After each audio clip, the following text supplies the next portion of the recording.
Hey guys, welcome to success Dilip. मैं दिलीप कुमार, स्वागत है आपका इस वीडियो में। तो दोस्तों, आपको पता है रेलवे की तरफ से 2024 की पहली सरकारी नौकरी की नोटिफिकेशन जारी हो चुकी है।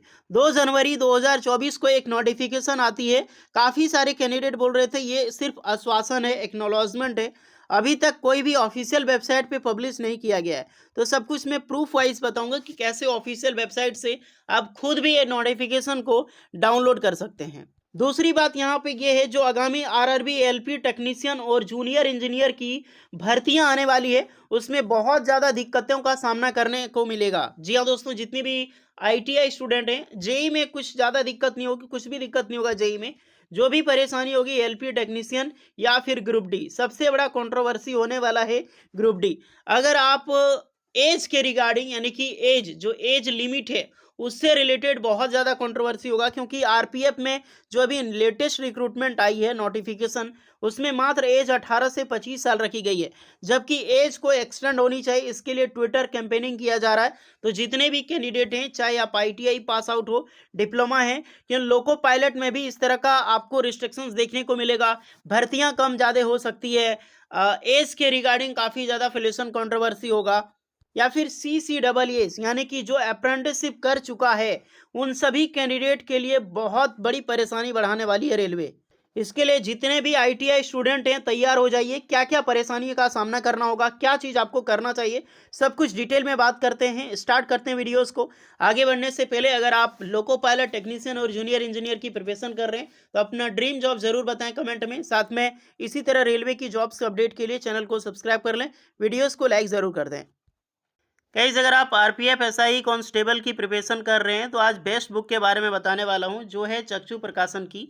यहां पर लेटेस्ट मॉडल पे आधारित क्वेश्चन सेट किए जाते हैं और 2500 से प्लस ज़्यादा आपको मॉडल सेट क्वेश्चन मिलने वाले, एमसीक्यूज वाइज सॉल्व पेपर रहेंगे, प्रैक्टिस सेट रहेंगे। अगर आप प्रिपरेशन कर रहे हैं तो इनका आप बुक ले सकते हैं, आपको आगामी रेलवे एग्जाम्स के लिए काफ़ी ज़्यादा हेल्प करेगी। और सीआरपी आरपीएफ की नहीं गई, रेलवे की निरंतर जो असिस्टेंट लोको पायलट टेक्नीशियन, यानी कि एलपी टेक्नीशियन, या फिर ग्रुप डी की आगामी प्रिपरेशन करना चाहते हैं, तो इसके लिए भी बुक अवेलेबल है चक्षु प्रकाशन की। आप यहां पर ले सकते हैं और अपने करियर को बूस्ट दे सकते हैं।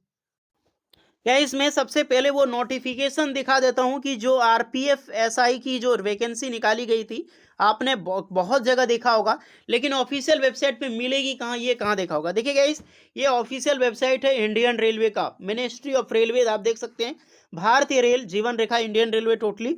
आपको आ जाना है डायरेक्टिव में, ये आप देख सकते हैं। ये खुद नोटिफिकेशन को अच्छे से डाउनलोड कर सकते हैं, वेबसाइट का लिंक मैं भी डिस्क्रिप्शन में दे दूंगा। तो ये डायरेक्टिव में आ जाना है।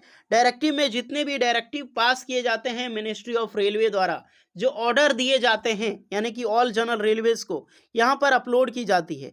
तो लेटेस्ट डायरेक्टिव यहाँ पर क्या अपडेट की गई है, डायरेक्टिव 65, आप इसको डाउनलोड कर सकते हैं, या फिर नीचे आपको मिल जाएगी। आप देख सकते हैं कि यहाँ पर साफ साफ दिखाई देगा, ministry of railway, railway board, CMSS team last revised on 2 जनवरी 2024 को, यानी टोटली वेबसाइट को क्लियर किया गया, कुछ ना कुछ डिसीजन लिया गया है, चेक किया गया, अपडेट की गई है रेलवे के ऑफिशियल द्वारा। तो यही अपडेट किया गया डायरेक्टिव 65। चलिए मैं इसको आपके सामने डाउनलोड कर रहा हूँ, ये रहा डाउनलोड, और आपके सामने ओपनिंग होगी वैकेंसीज। तो ये वो ऑफिशियल नोटिफिकेशन है जो आपने कुछ दिन पहले मात्र एक दिन 2 दिन पहले आपने 2 जनवरी 2024 को देखा होगा। इस तरह से नोटिफिकेशन आई थी। तो फाइनली आप ये ऑफिशियल नोटिफिकेशन खुद भी डाउनलोड कर सकते हैं। ये आरपीएफ की ऑफिशियल ऑर्डर है। अब बोलोगे जो एलपी टेक्नीशियन जैसा जो नोटिफिकेशन आता है, जैसे कि इस तरह की नोटिफिकेशन, आप यही बोलोगे ना, इस तरह की रेलवे की ऑफिशियल नोटिफिकेशन आती है, यहाँ पर सारा चीज़ अपडेट किया जाता है, कितनी वैकेंसी कैटेगरी वाइज। तो ये कब तक आएगी? तो ये गाइस, ये ऑफिशियल रिक्रूटमेंट नोटिफिकेशन होता है। अभी सिर्फ ऑर्डर जारी किया गया है, वो भी ऑफिशियल है, और ये लगभग आने में कितना दिन समय लगेगा? तो 1 मंथ का टाइम लगेगा। जी हाँ दोस्तों, इसको अपडेट होने में 1 महीने का टाइम लगेगा। अब इसमें वैकेंसी आरपीएफ की बढ़ेगी। जी हाँ दोस्तों, आरपीएफ की बढ़ने की पूरी पूरी पॉसिबिलिटी है। जो सारे कैंडिडेट या फिर काफ़ी सारा जो एग्जीक्यूटिव बात कर रहे थे कि 9,000 से 10,000 के बीच में वैकेंसीज होगी, हो सकती है इतनी वैकेंसीज हो, या फिर 2025 से जो रिक्रूटमेंट ऑफिशियल ऑर्डर जारी किया गया है, ये सिर्फ एक एवोल्यूशन के लिए है। उसके बाद वैकेंसी निश्चित रूप से बढ़ने वाली है, तो ये टेंशन मत लेना कि वैकेंसी इतनी आएगी, वैकेंसी बढ़ के आएगी रिक्रूटमेंट। और ये बात रही ऑफिशियल की, तो 1 मंथ आपको टाइम आराम से लगेगा कोई भी नोटिफिकेशन पब्लिश होने में। सबसे पहले आरपीएफ की आई है, तो आरपीएफ की पहली नोटिफिकेशन आएगी। अब इसमें बात रही एज क्राइटेरिया को लेकर, क्योंकि एज बढ़ाने को लेकर तो आपको प्रोटेस्ट करना होगा, ट्विटर कैंपेनिंग करनी होगी, तभी जाके। कुछ रेलवे वाला वैसे भी सुनने वाला नहीं है, आपको ट्विटर कैंपेनिंग जारी करनी होगी, तभी जाकर कोई भी यहाँ पर चीज़ जो है वो डिनाई किया जाएगा या फिर चेंज होगा। रेलवे का सेकंड सीबीटी एग्जाम्स होने वाला है, आपको पता है, जो लागू किया गया था पहले। तो आने वाला जो समय होगा, यानी कि जो आईटीआई स्टूडेंट के लिए जो ग्रुप डी की भर्ती आएगी, उसमें 2 चैलेंजिंग बहुत बड़ा होगा। पहला ये होगा कि उसका सीबीटी एग्जाम लिया जाएगा। एक बार सीबीटी सेकेंड सीबीटी के लिए अनाउंसमेंट कर दिया गया था, बहुत सारा प्रोटेस्ट हुआ इंडियाज़ में, फिर जाके सेकेंड सीबीटी को हटा दिया गया, देन पीईटी को यहाँ पे लागू किया गया जैसा पहले था। सेकेंड सीबीटी नहीं तो कंफर्म होता। अब आने वाले समय में यही 2 चैलेंजेस होगा। फर्स्ट होगा कि आईटीआई स्टूडेंट वालों को, क्योंकि इस बार पॉलिटिक्स है भैया, और ग्रुप डी में ओनली 10th पास के कैंडिडेट अप्लाई कर सकते हैं, तो जो भी वैकेंसीज होगी उसमें 10th पास के कैंडिडेट काफ़ी ज़्यादा प्रोटेस्ट करेंगे, क्योंकि भर्तियां हम लोग की थी। इस बार क्या हुआ, कितना नोटिफिकेशन रेलवे ने जारी किया गया, इस पब्लिक सबसे बड़ा होता है और कुछ भी चेंज कर सकता है।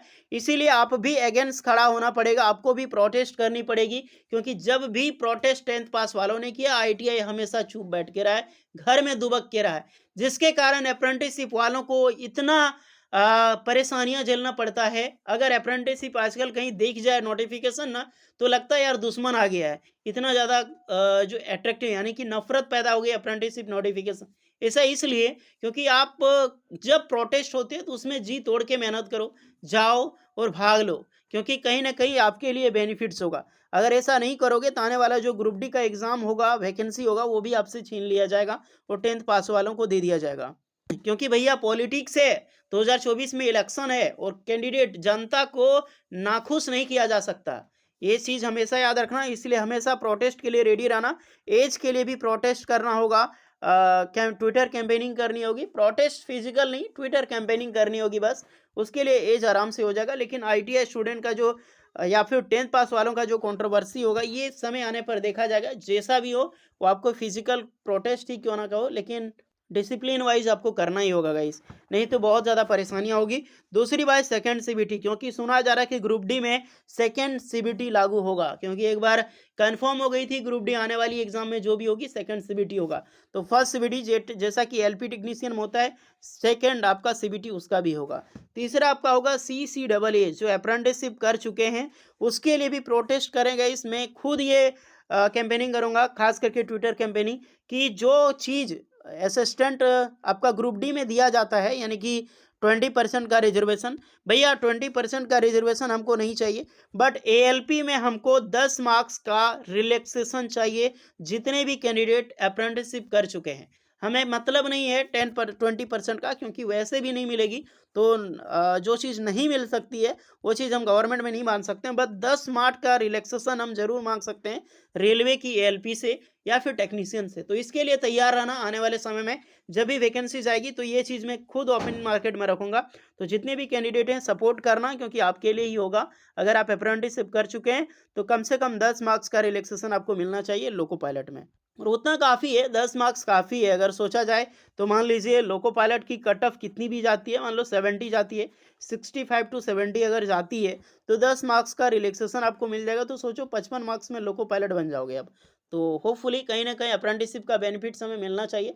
देखिए परमानेंट का मुद्दा हो, जो भी मुद्दा हो, ग्रुप डी पे ही होगा, क्योंकि लोको पायलट में सब लागू नहीं होता है। एक ग्रुप सी लेवल की, लेवल 3 लेवल की ये जॉब होती है, तो उतना टेंशन मत लेने की ज़रूरत आपको नहीं होगी। ओके, और बात रही भर्तियों की, तो 1 मंथ के बाद लगातार भर्तियां देखने को मिलेगी।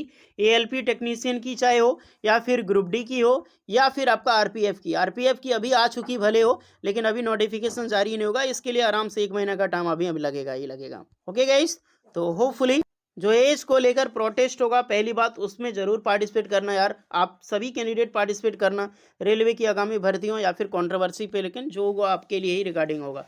तो होपफुली यही बतानी थी वीडियोस में। जो भी कैंडिडेट एलिजिबल हैं अप्लाई ज़रूर करना, तैयारी शुरू कर दो। मैं वन बाय वन सबके लिए स्टडी मटेरियल लाऊंगा, लोको पायलट का भी, टेक्नीशियंस का भी। तो दोनों स्टूडेंट, आईटीआई स्टूडेंट तैयार रहना। सब कुछ इसमें लाऊंगा कि कैसे प्रिपरेशन करनी है और क्या subject wise totally study material होगी। यहाँ पर मैं अभी इंडियन नेवी ट्रेड्समैन का ला रहा हूँ, उसके लिए थोड़ा दिन वेट कर लो, आपको मिल जाएगी आराम से।